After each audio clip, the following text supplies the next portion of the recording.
Assalamualaikum warahmatullahi wabarakatuh. Perkenalkan, nama saya Nabila Naba Asyifa.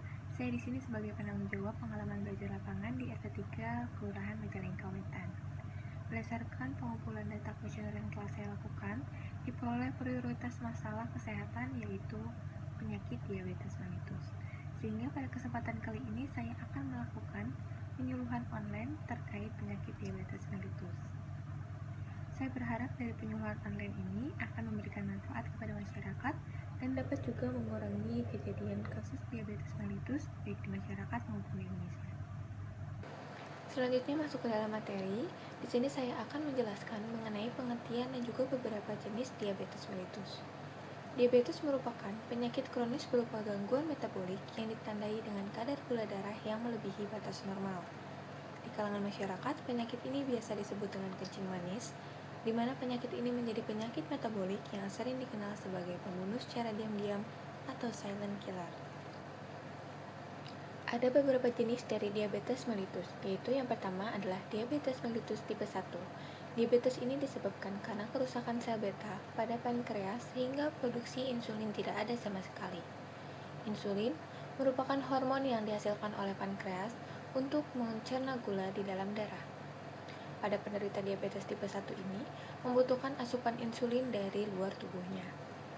Selanjutnya yang kedua yaitu diabetes tipe 2. Diabetes tipe ini disebabkan kenaikan gula darah karena penurunan sekresi insulin yang rendah oleh kelenjar pankreas. Yang ketiga yaitu diabetes mellitus gestasional. Diabetes tipe ini ditandai dengan kenaikan gula darah pada selama kehamilan. Gangguan ini biasanya terjadi pada minggu ke-24 saat kehamilan dan kadar gula darah akan kembali normal setelah persalinan. Lalu, bagaimana sih cara kita untuk mengetahui kita terkena diabetes atau tidak? Maka bisa dilihat terdapat 4 kriteria diagnosis diabetes mellitus.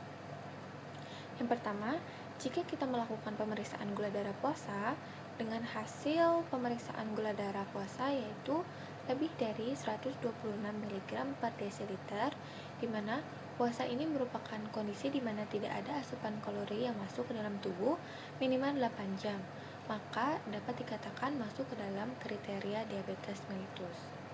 Lalu yang kedua, jika melakukan pemeriksaan tes toleransi glukosa, pada pemeriksaan ini dilakukan pada saat puasa dengan diberikan 75 gram gula, lalu dilihat 2 jam setelah tes toleransi glukosa.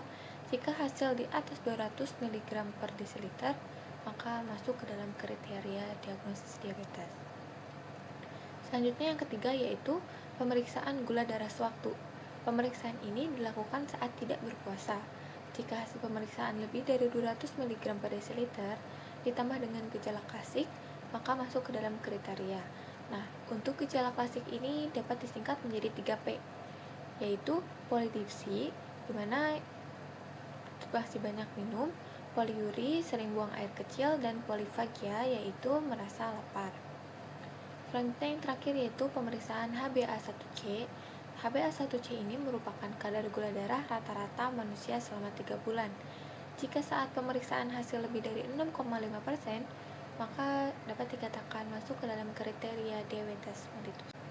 Selanjutnya, apa saja sih komplikasi dan akibat dari diabetes mellitus? Komplikasi diabetes berkembang secara bertahap. Ketika terlalu banyak gula yang menetap dalam aliran darah untuk waktu yang lama, hal ini dapat mempengaruhi pembuluh darah, syaraf, mata, ginjal, dan sistem kardiovaskular. Setelah 10-15 tahun dari waktu terdiagnosis, prevalensi semua komplikasi diabetes akan meningkat dengan tajam. Nah, setelah kita mengetahui komplikasi dan juga akibat dari diabetes mellitus, selanjutnya kita dapat melihat kasus diabetes mellitus menurut laporan statistik diabetes di Indonesia.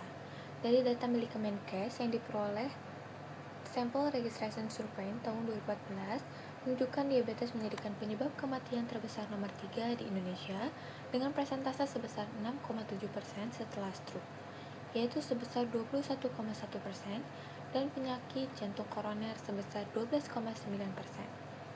Menurut Riskesdas, memperlihatkan peningkatan angka prevalensi diabetes yang cukup signifikan, yaitu dari 6,9% di tahun 2013 menjadi 8,5% di tahun 2018. Sehingga Estimasi jumlah penderita di Indonesia mencapai lebih dari 16 juta orang. Jika tidak ditangani dengan baik, WHO mengestimasikan angka kejadian diabetes di Indonesia akan melonjak tinggi menjadi 21,6 juta jiwa pada tahun 2030. Selanjutnya yaitu tanda dan gejala diabetes mellitus. Untuk gejala klasik yaitu seperti rasa haus yang berlebihan, sering buang air kecil dan juga cepat merasa lapar. Untuk gejala tambahannya yaitu seperti mudah lelah, penyembuhan luka menjadi melambat, berat badan turun drastis, penglihatan kabur, mudah mengantuk, dan juga kesemutan. Nah, selanjutnya kita masuk ke resiko diabetes. Faktor resiko diabetes ini dibagi menjadi dua, yaitu yang dapat dimodifikasi dan yang tidak dapat dimodifikasi. Untuk yang tidak dapat dimodifikasi ini yaitu seperti ada ras dan etnik, riwayat anggota keluarga yang menderita diabetes mellitus, usia lebih dari 45 tahun, riwayat melahirkan bayi, berat badan lahir bayi lebih dari 400 gram, atau pernah menderita diabetes gestasional. Riwayat lahir, berat badan lahir rendah kurang dari 2,5 kg.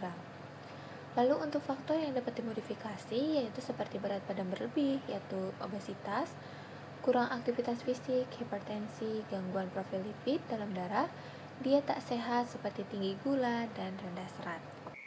Nah, untuk mengurangi resiko terkena diabetes, maka perlu dilakukan pencegahan, yaitu bisa dengan cara yang pertama mempertahankan berat badan ideal. Bagaimana sih cara kita tahu apakah berat badan kita ini ideal atau tidak? Yaitu bisa dengan cara menghitung menggunakan rumus IMT. Untuk rumusnya sendiri yaitu berat badan dibagi dengan tinggi badan. Yang kedua yaitu mengatur pola makan.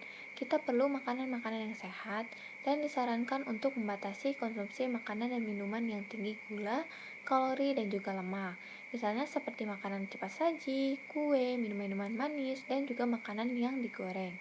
Untuk asupan gula harian, yaitu sebesar 40 gram atau setara dengan 9 sendok teh gula.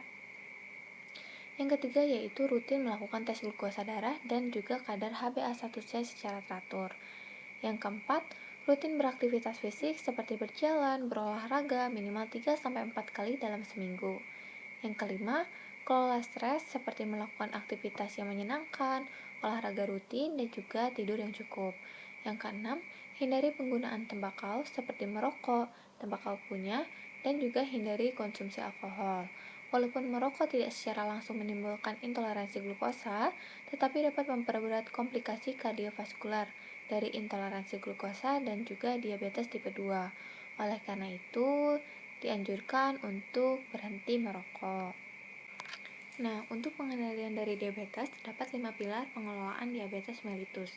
Yang pertama yaitu edukasi. Edukasi mengenai penyakit diabetes dan juga perawatannya dapat memberikan motivasi baik kepada keluarga dan juga penderita diabetes mellitus. Sehingga dengan memberikan edukasi yang baik, dapat meningkatkan kualitas hidup dan menghindari komplikasi. Yang kedua yaitu perencanaan makanan. Faktor ini berpengaruh pada respon glikemik, yaitu bagaimana cara memasak, proses penyimpanan makanan, bentuk dan juga komposisi makanan. Diabetes mellitus dapat dilakukan dengan pola makan sesuai dengan aturan 3J, yaitu jumlah, jenis, dan jadwal makanan. Untuk jumlah, yaitu jumlah makanan yang dikonsumsi disesuaikan dengan berat badan memadai, yaitu berat badan yang dirasa nyaman untuk seseorang yang terkena diabetes.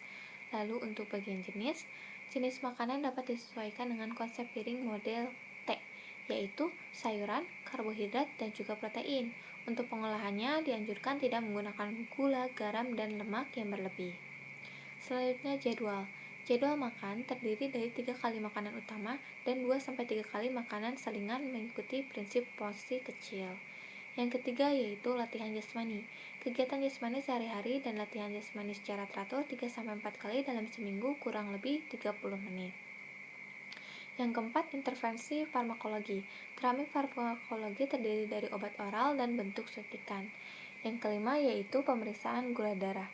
Pemeriksaan gula darah bagi penderita diabetes diperlukan untuk menegakkan diagnosis serta monitoring terapi dan timbulnya komplikasi. Demikian penyuluhan online yang dapat saya sampaikan mengenai penyakit diabetes mellitus.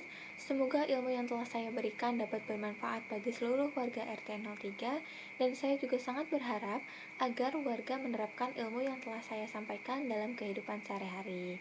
Ayo kenali penyakitnya, mari menuju masa muda yang sehat, masa tua nikmat tanpa penyakit tidak menular. Wassalamualaikum warahmatullahi wabarakatuh.